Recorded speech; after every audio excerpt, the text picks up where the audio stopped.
wasiirka wasaaradda waxbarashada iyo hidaha iyo tacliinta sare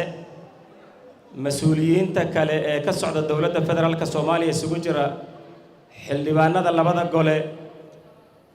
ee maareeyaasha agaasimayaasha iyo la taliyaasha dowlad goboleedyada mas'uuliyiinta ka socda ugu horeeya wasiirka howlaha guud iyo guryeynta dowlad goboleedka Galmudug dhammaan mas'uuliyiinta heer federaal iyo heer dowlad goboleed madaxda jaamacadda capital oo ugu horeeya gudoomiyaha jaamacadda capital sanadka dhiimaanka kala duwan iyo dhammaan shaqaalaha jaamacadda ardayda qalin jabinaysa maanta xafladeeda halkaan aan fadhino waalidiinta sharafta leh bahda saxaafadda iyo meediyaha qaybaha kala duwan kooxda banda musico oo maanta bilaysa xafladda sida quruxda badan fanaaniinta dhammaan qaybaha kala duwan ee bulshada oo ay ka mid yihiin madaxda jaamacadaha ka socda madaxda ururada dugsiyada ka socda madaxda ururada bulshada ka socda madaxda bangiyada ka socda iyo bahda private sector-ka dhammaantood waxaan idinku salaamayaa assalaamu calaykum waraxmatullaahi wabarakaatuh maantay salaan kadib waxaan u joognaa xafladayn arday soo dhiganayay waxbarashada heerka koowaad ee jaamacadda oon la wadaagayno farxadda iyo qiimaha ardaydaas waxaan leeyahay maantay mas'uuliyiinta aad arkaysaan oo ugu soreeya wasiirka waxbarashada hidaha iyo tacliinta sare waalidiintiin walaalihiin iyo asxaabtiin madaxdii jaamacadda oo waxba ka maqnayn dhammaantood waxa ay u taagan yihiin inay weyneeyaan waxa adinka aad soo barateen oo qiimaha aad ku yeelateen maantay oo dhammaan dadkaas halkaan meeshaan u fadhiyo waxaan idin leenahay dhammaantayna wada jirna hambalyo hambalyo hambalyo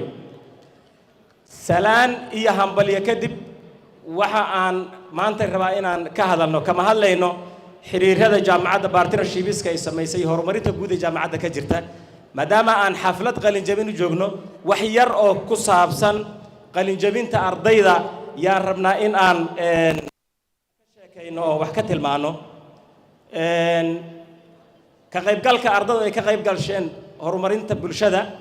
ama waxqabadka horumarinayo ma wada gaari karno qayb walba oo ardada ka mid ah waxbay ka qayb qaateen laakiin maanta waxaan rabnaa in yar oo tusaale u ah oo madaxda qaybaha kala duwan ee dowladda iyo private ka socda inay nala ogaadaan ayaan rabnaa inaan ka tilmaano qaybta innovationka ayaan wax yar ardada qalin jabinaysa waxyaabo badan ay soo bandhigeen aan rabnaa inaan tusaale ka bixino waqti uma helayno social contributionka ardadu ay sameeyeen iyo tababarada ay qabaan iyo waxa ay bulshada ku kordhi karaan waqti uma helayno waa rajaynayna waa jeclaalahayn inaan waqti u helno aan in badan oo ka mid ah ku soo bandhigno laakiin maanta waxaan ka tilmaamaynaa tusaale yar aan rabnaa inaan ka bixino ardayda qalin jabinaysa kuma jiraan kuwa hore baxay kuwa hadda socda waxa ay wadaan kuwa qalin jabinay ayaan maanta waxaan rabnaa inaan tusaale ka bixino lagu dhiiri gelinayo ardayda waxa ugu horeeya oo soo qaadanaynaa tusaalaha u qaadanaynaa qaybta hal abuurka ee jaamacadda ardayda tababarada ku qaatay ee bandhigada soo sameeyay waxa ugu horeeya koox gabdha ah oo isugu jira oo kala ah xamdi xusaan xayle iqlaas axmed diblaawe fawsiye xuseen maxamuud safiya maxamed cabdulaahi iyo shukri qaasim cumar maryamo cabdi qani maxamed waxa ay ku qalin jabiyeen software oo innovation ah bulshadana wax u taraya waxaan rabnaa intaynan iyaga idin horkeenin kilib yar inaan daawano oo ay ka sameeyeen waxa ay qabteen kadibna iyagaan idin horkeeni doonaa si aan wajiyadooda u aragno hal marna